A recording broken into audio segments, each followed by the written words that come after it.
Tonight, a shocking crime. Burglars gunned down a woman outside her own home. Video shows one of them started firing just seconds after she pulled up in front of that DeKalb County house. Good evening and thank you for joining us. I'm Russ Spencer. I'm Courtney Bryant. Police have released video of the murder in hopes someone will recognize the burglars and turn them in.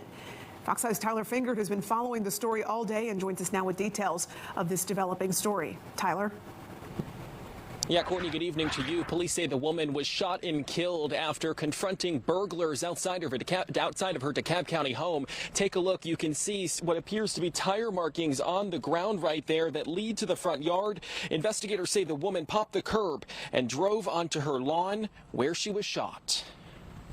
Police released this shocking video Monday of the moments apparent burglars gunned down a DeKalb County woman in the front yard of her home at around 10:30 Saturday night on Citation Drive, which is not far from the I-20 and 285 junction.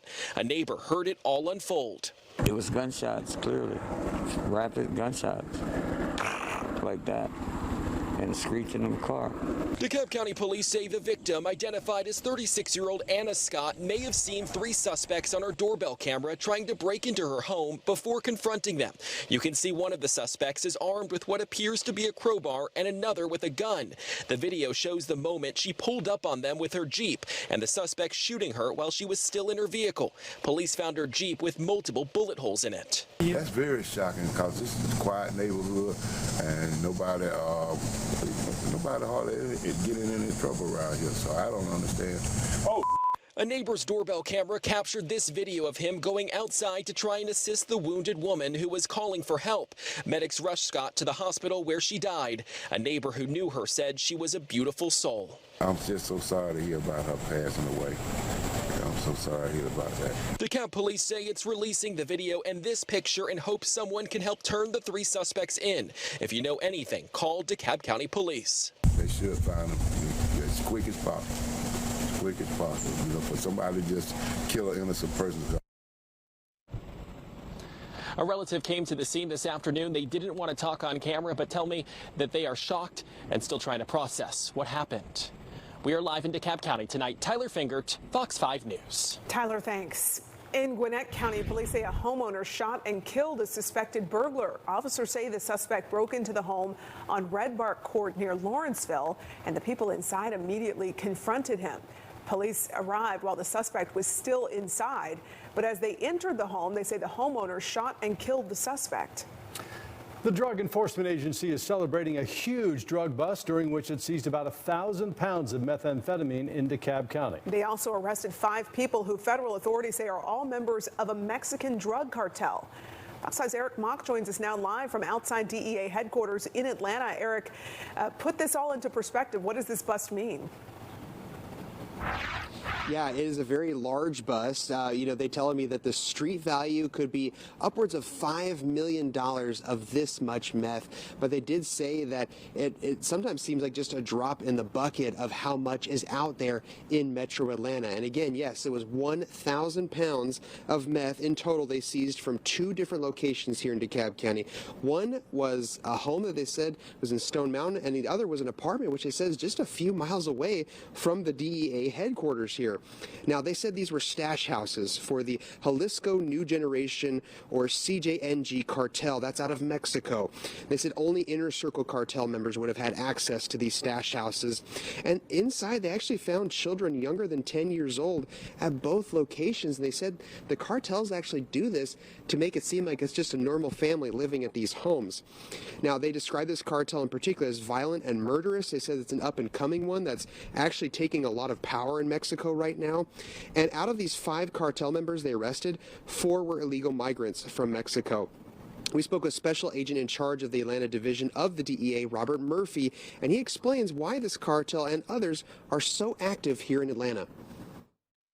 The Atlanta area is a hub for the cartels. All of the Mexican cartels operate here in Atlanta for the same reasons businesses do. Great transportation routes. There's money here, and there's a population they can blend in and be seen and be able to live within. And Murphy says the CJNG and other cartels stash large quantities like this in Atlanta so that it can then be distributed throughout the U.S. through our great transportation networks here. And that's why they said doing this type of work here is just so vital to interrupting these cartels. And they said, of course, this is going to hurt the cartel, but it's not going to stop them, and that's why they really need the public's help. You know, if there are people living in these neighborhoods right next to these stash houses, and they say if you see stuff that looks suspicious, call it into your local law enforcement or to the DEA, and you can do so always anonymously through tip lines or through Crime Stoppers. Now reporting live in Atlanta, Eric Mock, Fox 5 News. Well, that's a lot of poison there. At least that won't be sold in the community. Thanks very much, Eric. Police in Columbus say a man fired shots at an Amazon warehouse and then took his own life. Police say just before 4:30 this morning, they received a 911 call about a man firing shots into the front of the building on Osceola Court. Police found him a short distance from the building. They say he pulled out a gun and after a standoff, shot and killed himself. No one in the building was injured, and the shooter's name has not yet been released. The lead detective in the case against Julian Conley was back on the stand today. Conley is accused of killing 8-year-old Secoriea Turner on the 4th of July in 2020. Turner was riding in a car with her mother and a family friend near the Wendy's where protesters had set up following the police killing of Rayshard Brooks. Fox 5's Kevin Stewart is live tonight from the Fulton County Superior Court with highlights of today's testimony. Kevin?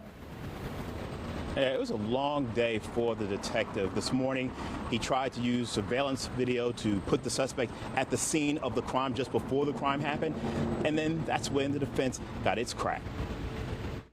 This is a murder of an 8-year-old child. You cannot have enough documentation. Lead Detective Jerry Shepard not looking at the defense attorney during cross-examination, but jurors instead.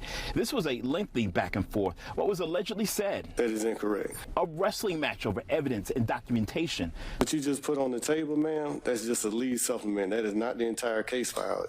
As the defense attempted to poke holes in the prosecution's case against Julian Conley, accused of shooting 8-year-old Secoriea Turner in the back 5 years ago as her loved ones tried to drive past a barricade armed by alleged gang members when it was shot up. Suspect number 1 wearing a red shirt, white letters on the back, light pants, AR-15, and a satchel. That is the description of the suspect Detective Shepard is holding on to. He told jurors surveillance video and witness statements support it. So there was no lineup shown. There's no need for a lineup. Because he identified him from the news. At that point, showing him a lineup would be suggestive. Why would I show a lineup when he's already identified him on the news? That makes no sense. The detective maintained Secoriea Turner's mother is the only person describing another look. The only description that I got of males dressed in all black as dressed as bounty hunters was from Charmaine Turner. Testimony has wrapped for the day.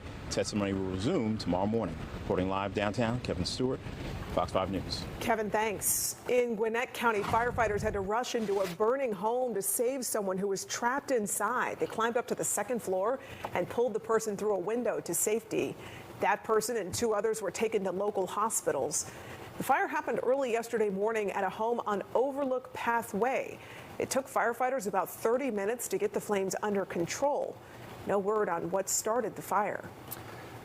Governor Kemp has launched an investigation into the Towns County Sheriff, citing allegations of misconduct. The governor signed an executive order creating a 3-member panel to review claims against Sheriff Kenneth Henderson. The specific allegations were not outlined in that executive order.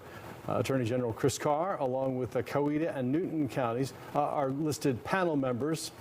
The committee has 30 days to submit its findings. All right, let's take a live look outside, looking at a live look over Lake Lanier. Kind of a pretty shot there and pretty warm outside as we start the week off on the first day of fall. Yes, that would be a nice place to be enjoying the afternoon, the sunset before too long, David, on the first, not full day, but first half day of fall, I guess. Yeah, we rolled into the season of autumn here just after 2 o'clock here this afternoon. So these are now fall temperatures, but still kind of reminiscent of summertime for sure. But we're going to cool it on down tonight a little bit.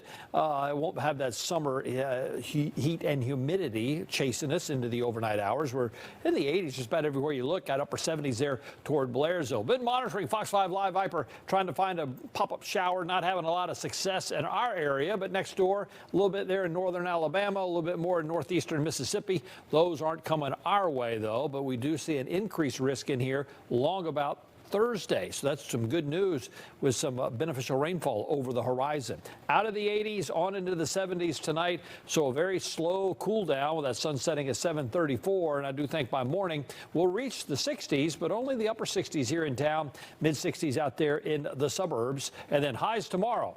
Keep in mind, now this is the first full day of fall. Average high temperatures 82. We're going to be up around 90. The record highs in the upper 90s, so we're not going to be messing with that. But 91 in Rome, that is pretty warm. I mentioned the shower risk, all right? So it looks like that our best bet is going to be on Thursday. We bump it up, may linger into the first part of Friday, then it gets drier for the weekend. So a big change in here by the end of the week. We'll have the particulars on that coming your way at the bottom of the hour. All right, David, thanks. Jimmy Kimmel will be back on the air tomorrow night. That's right. Disney, the parent company of ABC, which airs the program, made the announcement in a statement this afternoon. ABC suspended Kimmel last week over some of his comments about the assassination of conservative activist Charlie Kirk. The network says after, quote, thoughtful conversations with Kimmel, they reached the decision to allow the show to return tomorrow. Kimmel has hosted Jimmy Kimmel Live on ABC since 2003 and has been a fixture in television and comedy for longer than that.